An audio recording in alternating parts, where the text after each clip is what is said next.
So I think we'll begin, and other people can join us as I'm going through the introductions. So we're delighted to welcome you all today to our lecture with Dr. Paula Satne, Complicity with Climate Change. Thank you for joining us, and we're thrilled to welcome Paula, or Paula as she is in England, for our first lecture with us. This is part of a series of humanities public lectures that we are hosting currently at University Centre Telford. And my name is also Paula Harrison, and I'm the coordinator of University Centre Telford. For those of you who don't know, we're part of the University of Wolverhampton, and we're based in the heart of Telford in Shropshire. And we'd normally hold our public lecture programme in our centre in Telford, but obviously because of the current pandemic, we've moved our lectures online. And this has been hugely successful, with the lectures attracting a worldwide audience. So just before I introduce Paula formally and hand over to her, there's just a few housekeeping things to go through first. There will be an opportunity to ask questions at the end of the lecture via the Q&A button. And if you're using a laptop or a desktop, the icon is on the bottom of your screen in the middle. And if you're using a mobile, it'll be in the top right-hand corner. And just to remind you that Zoom is a public platform and that the lecture is being recorded. So please be careful about sharing any personal information. So to introduce Paula, she is joint course leader and senior lecturer in philosophy at the University of Wolverhampton. And she's previously taught at the universities of Manchester, Durham, Kiel, Bolton, and at the Open University. She gained her BA in philosophy at the University of Buenos Aires and her PhD at the University of Manchester. So I'll hand over to Paula now. Thank you very much, Paula. Okay, well, thank you very much, Paula, for inviting me to University Centre Telford and giving me this opportunity to share some reflections on complicity with climate change. So I have a PowerPoint presentation that I'm going to use for my talk.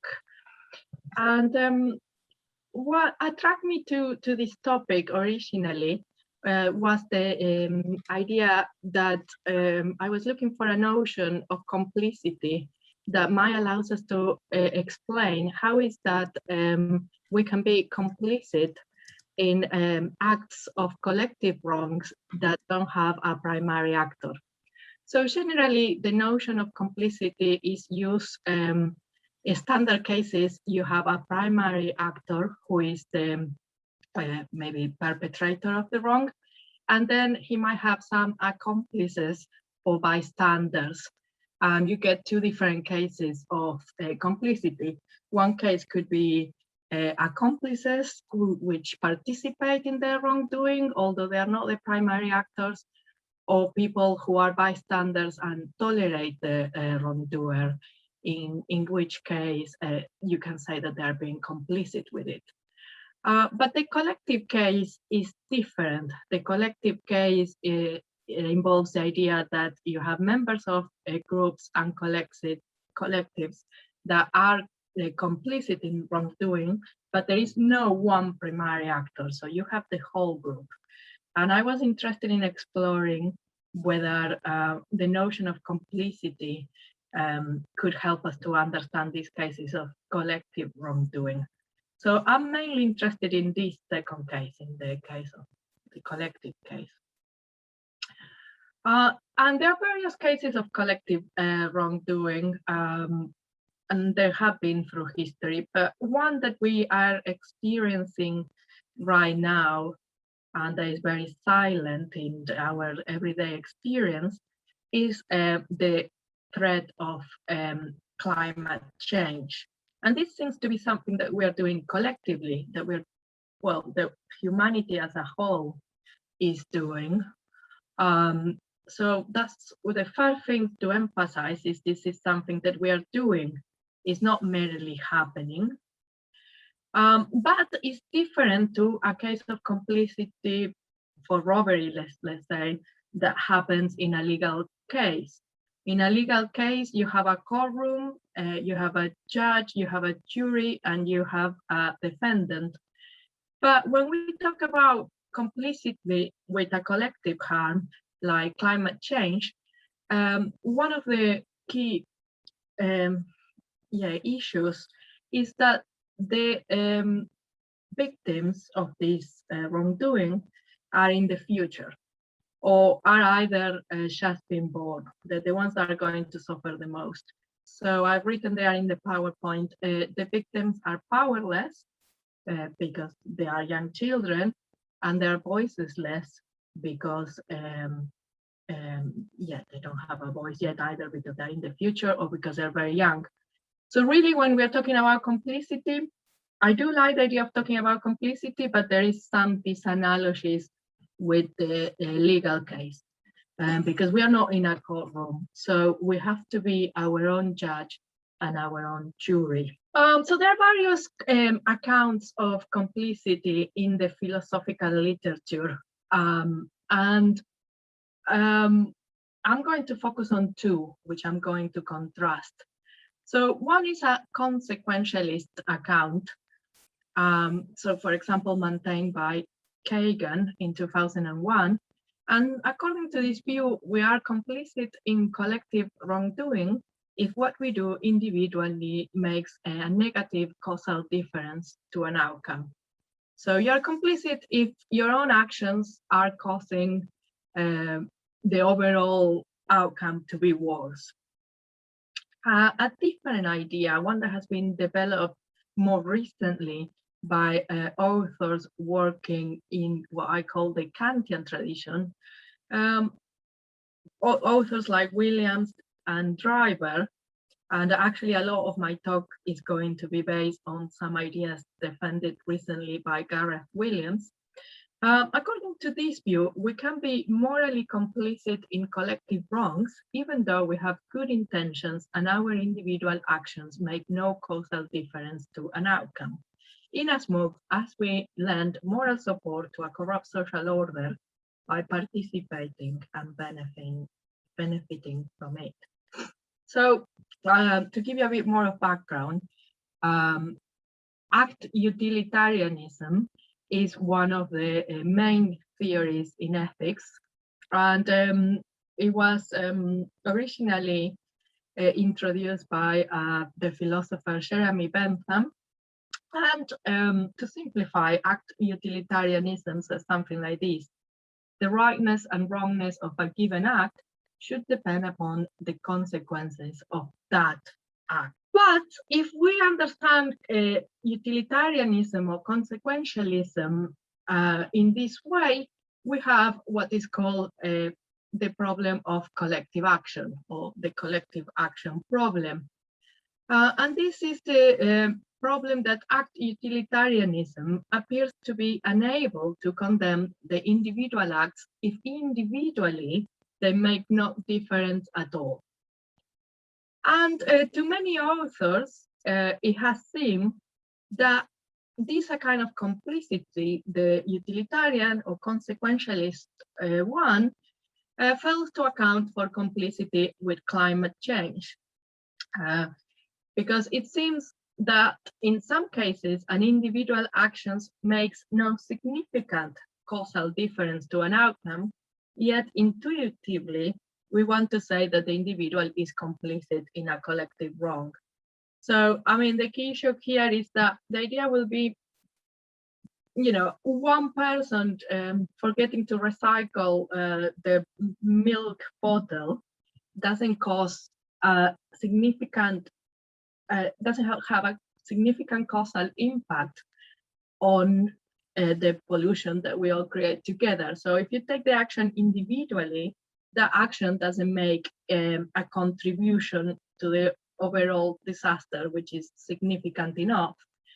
However, collectively, we all know we are creating the conditions that are leading to changes in our climate, and changes in our climate that might have very significant consequences for future generations. Okay, so one could discuss a bit more whether consequentialist arguments are going to help us here, but I'm more interested in the Kantian tradition, and I come across article by Garrath Williams, who is a philosopher working in the University of Lancaster, and there you have a picture of him from his website.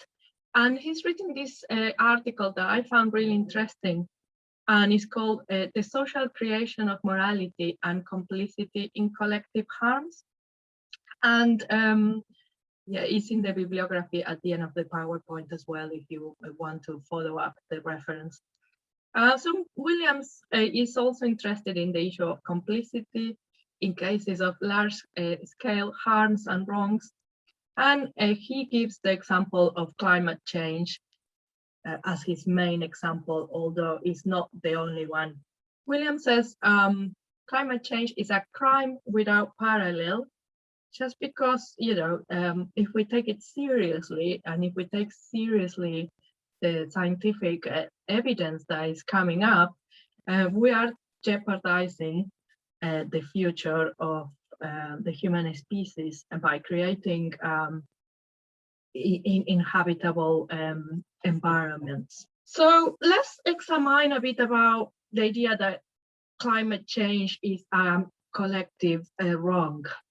So on Williams' analysis, individual actions that contribute to climate change, and he gives the examples of driving, so something that most of us do on regular basis, air travel, but not even that, but just the mere using energy at home, heating your house, has consequences for the environment. And let's say that you don't heat, you're very conscientious, you keep your heating very low throughout the winter. In any case, maybe you go to an office to work and they are putting the heating on. So we all, in one way or another, use our energy systems and benefit from them. Although these days, most of us are working from home, but leaving that aside. So the individual's actions that contribute to climate change, take it individually, seem to be insignificant. But not only that, they are all socially acceptable. They are undertaken with no intention to cause harm. So most people go around everyday business without thinking too much about these things, but make no significant difference to the overall disaster. Yeah, because just one person driving is not going to tip the balance. But what makes this a problem is that we are all doing it. So Williams says we can locate everyday complicity in collective harm cases, not in consequentialist terms of the difference our actions make or might make, but rather in terms of our moral support. And this is the idea that I'm going to try to unpack. So we're going to try to unpack a different conception of complicity, and I'm going to argue that there is a sense in which, despite of our best intentions, we are all complicit with climate change. And then I'm going to draw some consequences that follow from that analysis, and end up with some ideas about what we can do about it. And maybe in the questions you can help me a bit at that point of what to do, because it's a very difficult situation and it's going to involve a lot of creative thinking. So this idea of complicity as moral support, by living and actively cooperating in one of the world's developed societies, says Williams, we are participating in deadly forms of social and economic organization, often benefit from the social structures, and thus lending moral support to a radically inadequate structure of interaction. So let me unpack this idea a bit more. So this model of complicity, Williams traces back to what is the Kantian tradition. So Immanuel Kant, the German philosopher. So Kant defends an alternative view in ethics. So he is not a consequentialist. People often call his moral theory deontological, although we shouldn't worry too much about labels. We should try to understand what it means. But because Kant has this ethical theory, which is not consequentialist, Williams says it might provide a framework to argue for a conception of complicity that does not require that our individual actions make a difference. So now I'm going to quickly explain some of the ideas of Kant. So maybe I'll go to this slide here. So on the one hand, there are two readings of Kant. At some points in his writing, he seems to be endorsing an individualistic model of moral actions. And according to that model, you act morally if you will compliance with the moral law. Yeah, so that's if you act on principles that will compliance with the moral law, then you are acting morally and what you're doing is right. So according to this individualistic model that Kant presents in in his work, the groundwork of the metaphysics of morals, Kant gives various formulations of the moral law. So here I'm going to simplify a bit, but hopefully you're able to capture the main idea. If something is not clear, you can ask me in the questions. So what Kant is trying to do in this work, the groundwork of the metaphysics of morals, is to come up with a formulation of what he calls the moral law. And not only he comes up with one formulation, but he actually presents various. And the most well-known are the formula of the universal law that says act only in accordance with the maxim through which you can will at the same time that it become a universal law. And a bit later on in the text, he says, oh, well, there is another way of putting the point of morality, which is what he calls the formula of humanity, and says, so act that you use humanity, whether in your own person or in the person of any other, always at the same time as an end, never merely as a means. So there is a lot that has been discussed about these formulas, and the literature on how to interpret it and what does it mean is very extensive. But I'm just going to try to give you a rough idea of what is involved in thinking about morality in this way. So Kant famously says that lying is wrong. So why is that lying is wrong? Well, if you take the formula of universal law that says that we have to act on maxims are like individual principles of actions. It says if you were going to will that your own maxim, the principle under which you act, becomes a universal law, that means a law by everyone else, that everyone else acts under that principle. Kant thinks that if everyone else adopts a principle of lying when you want to get something, then lying wouldn't work in a world in which everyone else is lying, because no one would believe each other. So if you want to obtain a loan and you lie saying that you will repay it, then no one is going to believe you because everyone is acting under a similar principle. So what that shows is that in the real world, you can only get away with lying because other people are honest. But that means that you're making an exception for yourself, and that what you're doing is immoral. So we can explain the same idea with the appealing to the formula of humanity. So the formula of humanity says that you should treat people as ends, not as means. So I'm simplifying a lot here, but for the sake of the presentation. So people take this to mean roughly that you shouldn't treat another person as a mean. You shouldn't manipulate them. You should always respect that they also persons that have their own ends and goals. So lying is a way of manipulating others because you know, the person might lend you the money in goodwill, but you have no intention to repay it, so you are manipulating them. And Kant thinks that that's a way of treating a person without respect as merely as a means. So he has a strong arguments against lying. That a lot of times people don't like them.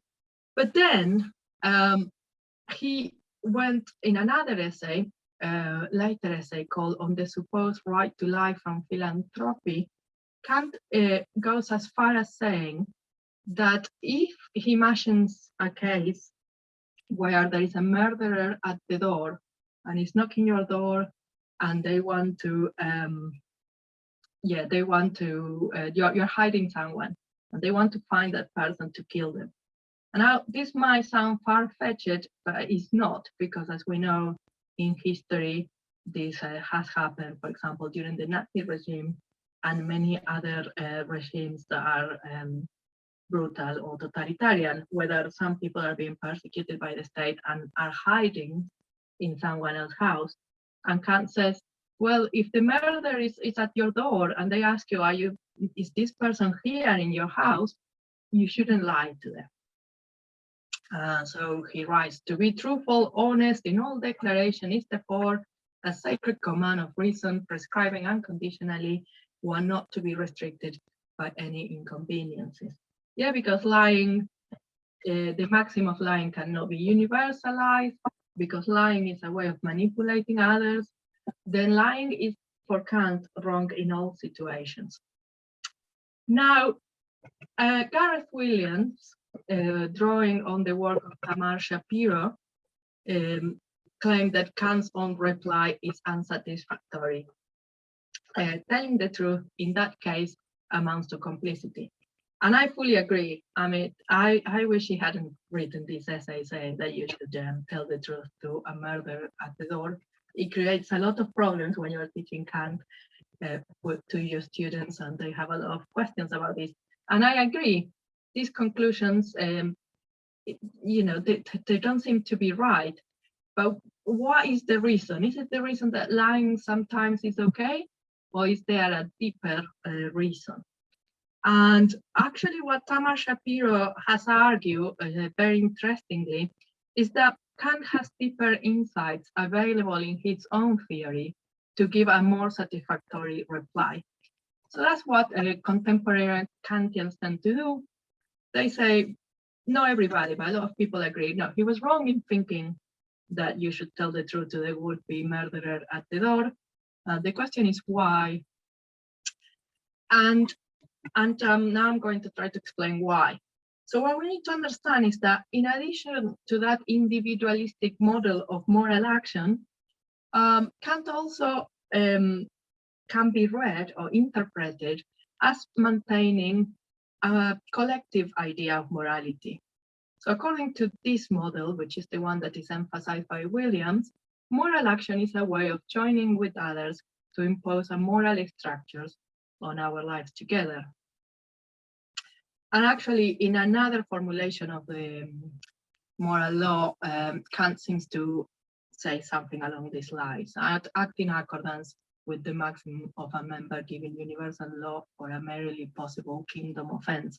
But it's the idea that we have to live in a kingdom of ends in which we all respect each other and we live by the laws that will make that possible. So on this reading, morality is a form of participating with others, a form of defining and sustaining modes of participation that realize ideas. And the aim of morality is to construct social practices that realize abstract ideas and that do not inflict injustice. But that's something that we have to do together. It's not something that you can do individually. So going back to the case of the would-be murderer at the door, the point is that normative structures are sustaining interaction. So the point of telling the truth is to relate to one another in good faith as participants who are committed to an ideal of decent interaction. So I shouldn't lie, because if everyone was doing that, we wouldn't relate each other decently. And the ideal that I'm endorsing is an ideal of honesty in communication.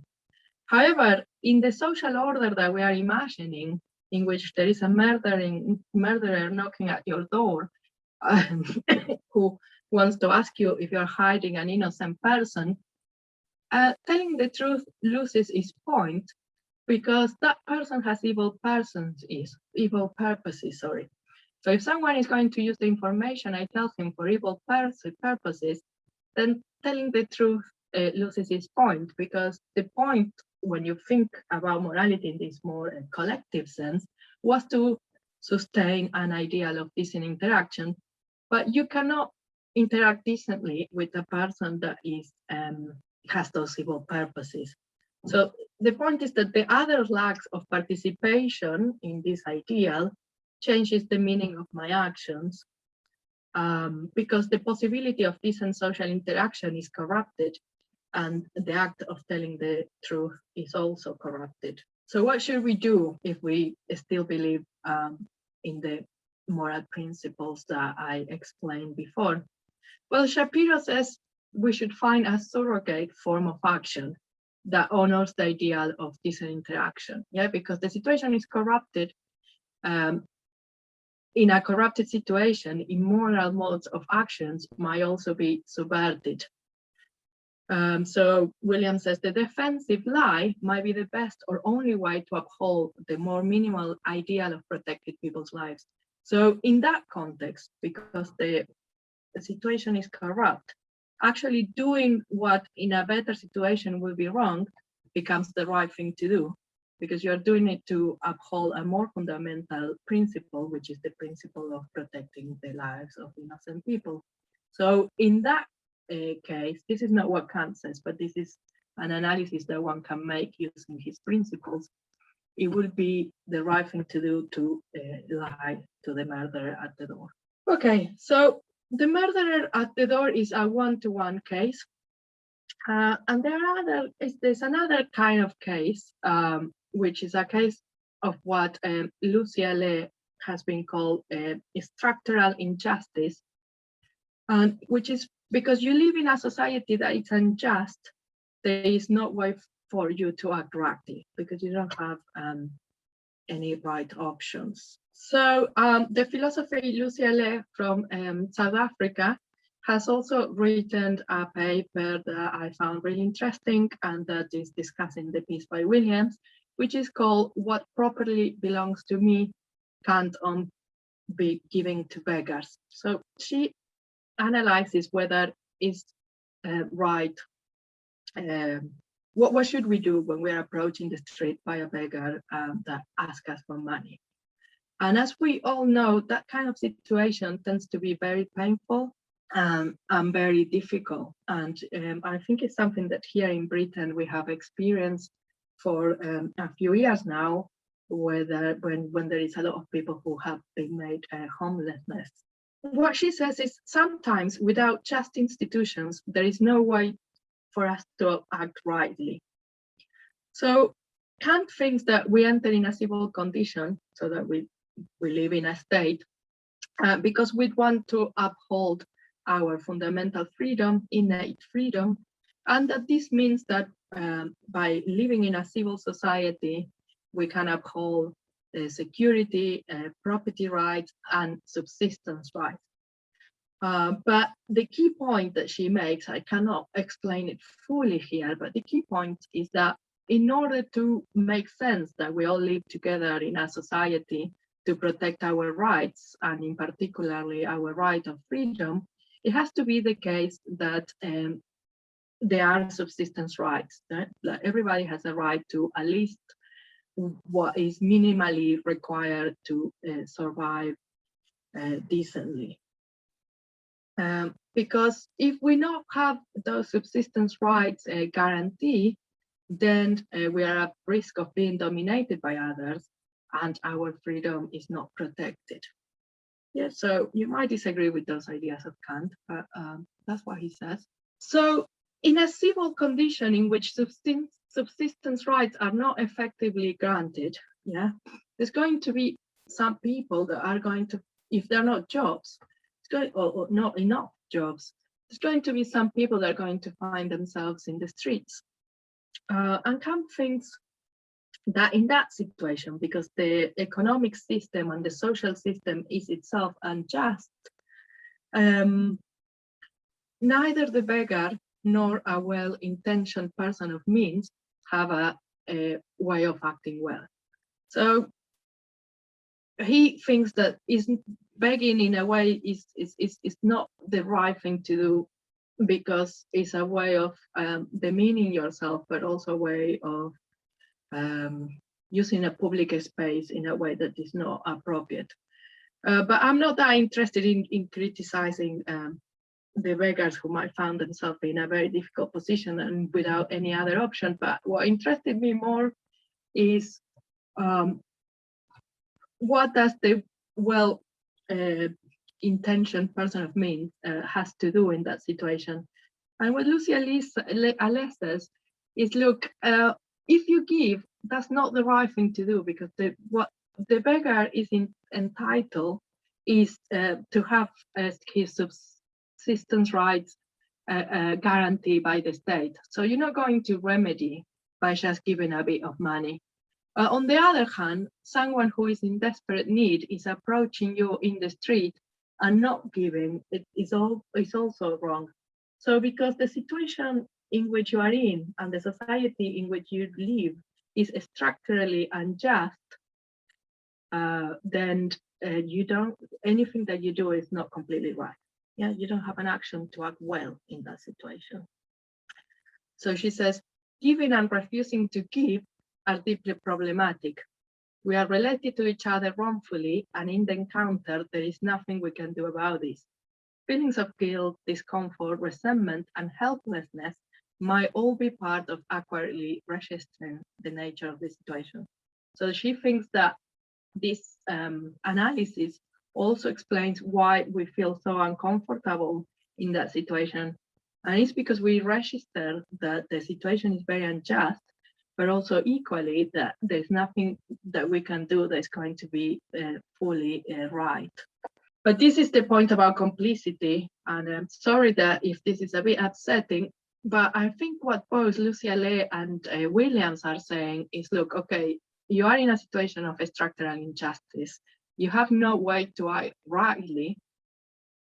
So good intentions and attempts to do the best, give money to charity, regret the situation, even be an active protester, and all of that will be better than denials and not doing anything. But that is not going to be good enough.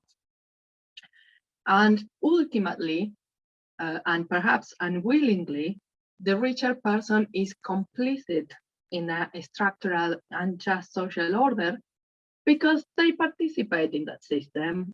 They go to work, they pay taxes, they, and they get a salary, and often they are earning more than they actually need to have their basic needs fulfilled. And perhaps if they were living in a society in which subsistence rights were more generous or more equally distributed, then they wouldn't have so many benefits. So why is that on this Kantian analysis we can say that despite the fact that there are not many good options for the person to do just because the situation is structurally unjust? Well, the idea is that the rich person is participating and benefit from unjust social orders that amount to a reproduction of that order. Yeah, so there is a sense in which, with this idea that morality involves joining together to uphold a moral ideal, well, we're joining together, but what we are upholding is this unjust social order. And even though that doesn't mean that we are fully responsible to it, or that we should be blamed for being part of the system, but it does mean that we have some responsibility, and it does mean that we are in some sense complicit with it. So I have more or less another 10 minutes, and what I'm going to do now is to use a similar analysis to explain how is that we can say that we are also committed to complicit with climate change, even though many of us might have very good intentions and might try to do their best. So to recap, action has a collective dimension When we act well, we cooperate with others to create and uphold a lived morality. However, when the models of cooperation and interaction that we inherit from previous generations are corrupted, we might have to make compromises, and sometimes this falls into complicity. So the idea would be, because we participate and benefit from the economic and social and just social order that we have created and previous generations have created, and we are helping to maintain in a way, we are in some sense complicit with it, because we participate and because we benefit. At the moment we are benefiting by using coal fuel, we are benefiting by exploiting the air, we are benefiting by continuing to work in an environment of this nature. So even after, this is Williams, even after we have made all the choices that give shape to our individual lives, and even after we have done our best to avoid or challenge massive injustice like climate destabilization, even then, pleas of non-responsibility ring hollow. We still find the opportunities for participating in social life, our ways of contributing to society, as well as drawing on its benefits. Yes, so what I was been emphasizing, that we participate, we contribute, and we benefit. Depends on and contribute to this same injustice. We sustain ways of interacting that betray basic moral principles, however unwillingly we lend them our moral support. So we could say something similar to the case of economic injustice, which is, if it's better that if you're conscious about climate change, it's better if you make effort to minimize your carbon footprint. It's better, if you recycle, but you're still participating in this social order that is deeply corrupt. So there is a way in which you are complicit with it.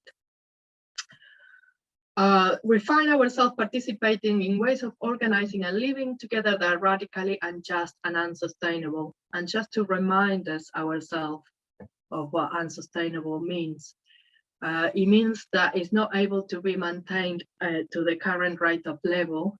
So if we carry on like this, we won't be able to maintain the social structures that we have currently, because we're going to run out of the materials that we need. And I said at the beginning, this is a really kind of difficult issue, because it's very difficult to see what is the way out. So that's the deep problem, because the social situation is structurally unjust. It seems that there is nothing that we can individually do to improve or change the current situation. But also, it's not the option of opting out is not there either, because our lives are deeply embedded in this social order.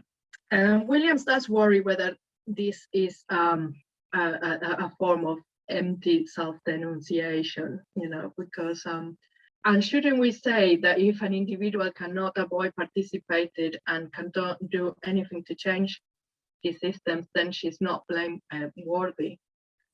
So, for example, Julia Driver allows that in cases where our options are limited, complicity in wrongdoing is not always wrong, providing that one intends to minimize wrongdoing. And she says, if one has acted to minimize wrongdoing, however, even if one is complicit in some wrongdoing, one is not criticizable. But Williams seems to say something similar. He says there are degrees of power and complicity and support. So obviously, the people who have more power, the politicians and the owners of the big factories that produce and companies that produce the most pollution, they have more responsibility. So there are degrees. I'm not saying, or Williams is not saying, that we're all equally morally compromised. But William thinks, and I agree, that we do have to accept responsibility, and we do have to accept complicity with climate change, because that's going to be the first step towards starting to at least think a solution and trying to create a solution, and it's going to be a collective solution. So I'm near the end now. It's a couple more things I want to say. One thing I wanted to say is that, what drew me to this topic was that I was looking for a notion of complicity that that allows us to explain cases of collective wrongdoing. And my own work, recent work, has been on forgiveness, responsibility, human evil. So the type of cases discussed by Allais and Williams have brought me to think about our responsibility for the structural injustice of the society in which we live. Because what comes up from both analyses of Williams and Allais is that sometimes you live in a society that isn't just, and that society wasn't just before you were born, let's say. And then because you are in that situation, you're almost left with no option to act rightly. So the question that then comes up is, well, are you responsible for that?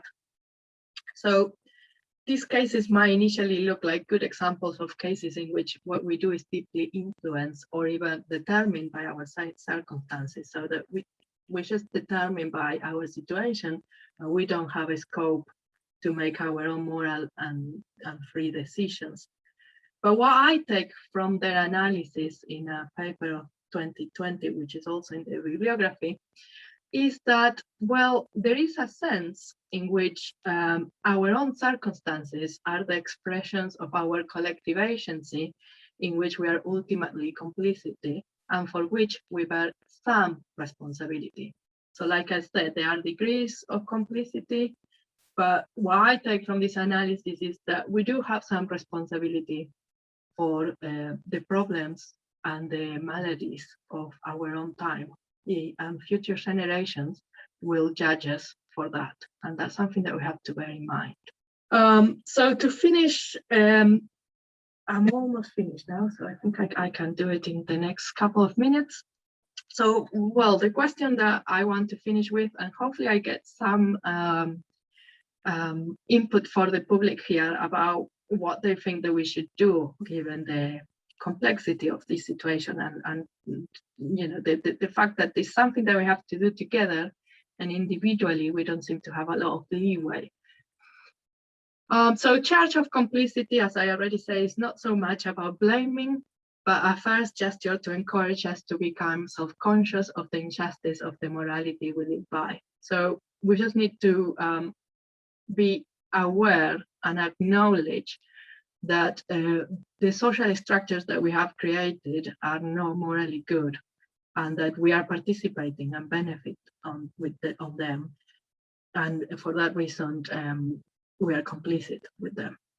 But by accepting the charge of complicity, we take a step to overcome it, even though we still do not know how. So we don't know how, but at least we know that we have to do something and that is urgent. At least we can acknowledge that we ought to. A civilization that ruins the prospect of future human habitation has not title to the name, says Williams in page 10. So what to do? Well, we need to create a morality that is adequate to our situation. We need to construct social practices that realize abstract principles that do not inflict systematic injustice. The solution has to be collective. So I think this is something for individuals, scientists, politicians, activists to work together and to try to form, find a way out. And I think philosophy has a role to play here, because it can provide an analysis of, well, what sort of moral principles are the ones that we want to enact in our everyday interaction with one another. And somehow we have to keep this discussion going so that we can find a solution. And that's the end of my presentation. And here the group discussion was meant to listen a bit from the public. What do you think we should do, or any other question that you might have about my talk? Thank you very much, Paula. That was really thought-provoking. Thank you. And the idea of blaming generations is something that we discuss with my children in their 20s. So yes,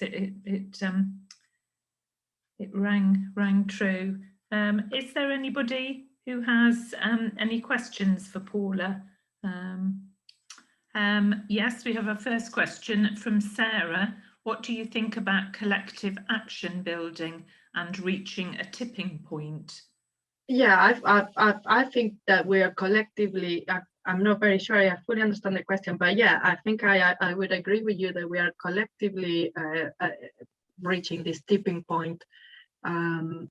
I suppose that the point I was trying to make is that, yeah, even people that might think they're not implicated in this situation because they really try their best, and trying your best is better than not trying it, are somehow complicit, because what we need to do is to really think deeply about how do we change the structures, well, basically our economic structures and the ways that we obtain energy, the way that we dispose of garbage and so on, so the way that we travel.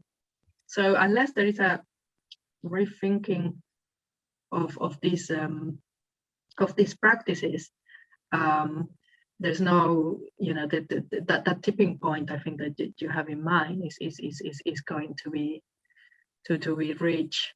And so what I was trying to say is, yeah, the solution has to be collective.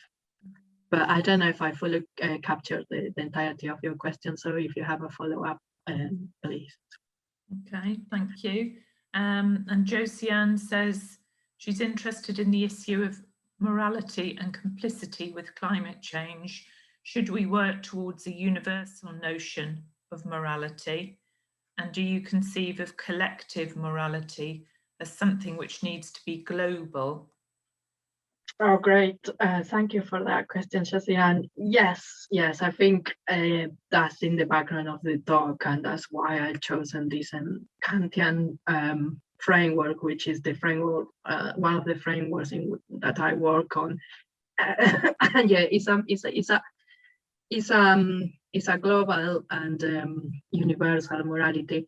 But one thing that came up clearly in that article that I discussed by Williams, that influenced me a lot in this talk, is really good, I really recommend it, is that the developed societies have more responsibility on this than, because they are contributing more. So I think that the solution has to be global, but the countries that are leading the pollution and that the biggest polluter have to be and the citizens in those countries, because the point will be the citizens in those countries are benefiting from it. Mm-hmm. They have to lead the way. I think, well, Paula, what you say about future generations, and I think the fact is that we are seeing that the younger generations are becoming more they are aware of this problem, and they're starting to see how it's going to affect their lives. Yes. More. And it's interesting to think, to us as parents, the responsibility that we bear to them. So yeah, but it's good that the younger generations that do seem to be more aware, I think, perhaps than our generation and previous generation. So hopefully that's part of the solution. Yes, absolutely, that's right. And the fact that they are calling us to account is really good. Yeah. And obviously, people like Greta Thunberg, who's not accepting the state. Yeah, she's a real leader in this battle. Yeah. Yes. Yeah. Philip says the solutions to climate change, reducing carbon emissions and adapting to change are largely collective. The Committee on Climate Change says only 16% of their recent carbon budget will be delivered by individual behaviour change. Hence, the key thing for everyone is surely to A, understand the problems, and B, support political decisions that lead to change in our social and economic system. We need to develop a collective understanding about the changes required. Does Kant allow or help us to see morality as a social act?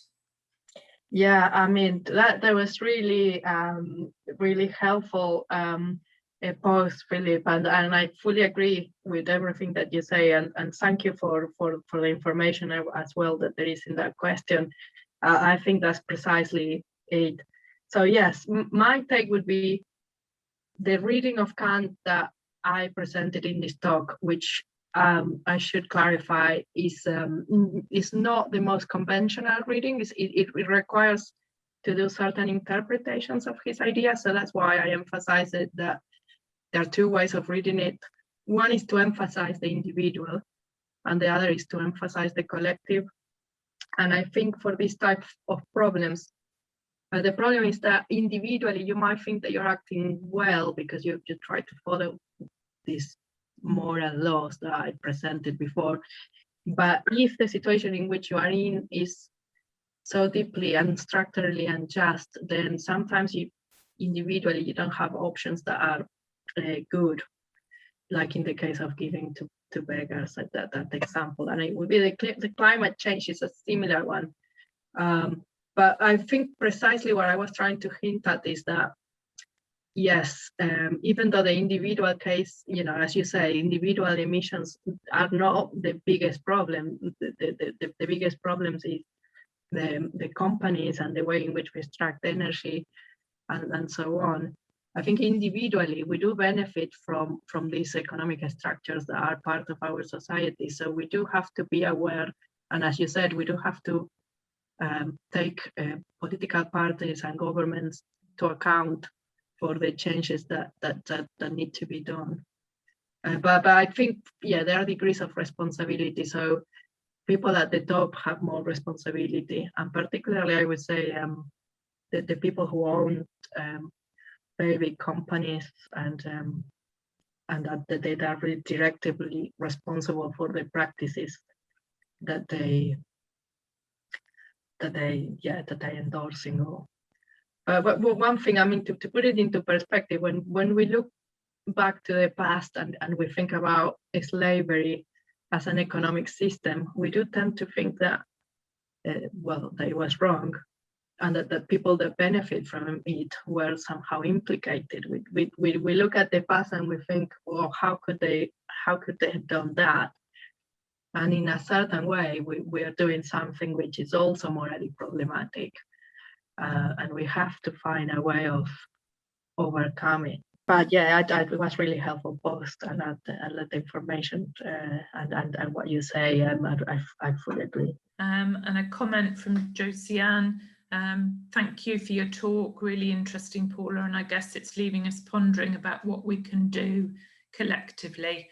One of her big bugbears is rubbish and the amount that we produce. We have the means of avoiding using plastic as much as this is possible, but there is a lot of resistance in some quarters, even though we have alternatives. Well, the plastic issue, I'm glad that you mentioned it, Josiane, because I just don't understand how it is allowed to be used in so many things that are not essential. So maybe things that I don't know, I'm not an expert on plastic, but maybe that it has a medical use, which is important and so on. But the fact that it's used almost in everything, and when it's completely unnecessary, it's just like you buy a t-shirt and it comes in a plastic bag where there's no need for plastic bag there. I mean, it's really unbelievable. Yeah, I think, I mean, that would be an easy thing to regulate and to really cut down drastically on it. And as you say, there seems to be resistance in some quarters because it's, I don't know, I suppose because it's a business. But given what is at stake and how easy it will be to solve, I think that it's unbelievable that there are no more serious measures being taken to reduce the use of plastic. Yeah. Yes, and Josiane says she agrees with you as someone who comes from a different culture. Supermarkets in France don't generally put vegetables in plastic bags. People use baskets to shop. Yes, a good point there. And then just one final comment from Philip. Thanks for your reply. I think I'm saying that even if we are individually complicit, the solutions ultimately need to be collective. Slavery is actually a good example. You could have stopped eating sugar at the time, but it was more important to support Wilberforce's attempts to change the law. Exactly. I fully agree with that. Yeah. So thank you for that comment. Yeah, the point is realize that it's something that we have to do collectively, and like we cannot get. And my point about complicity with this, we are not off the hook just because we don't eat sugar. If you still live in a system that is based on slavery, because you benefit in other ways. So I think some people. I mean, I don't want to point fingers, but I think the thing is that I think the political aspect of the challenge and the collective aspect of it is where we all need to work together, and to understand that we are responsible for it. So that's why I ended up with the point about what does interest me about my own work, which is not on climate change, it's on forgiveness and responsibility and those type of topics.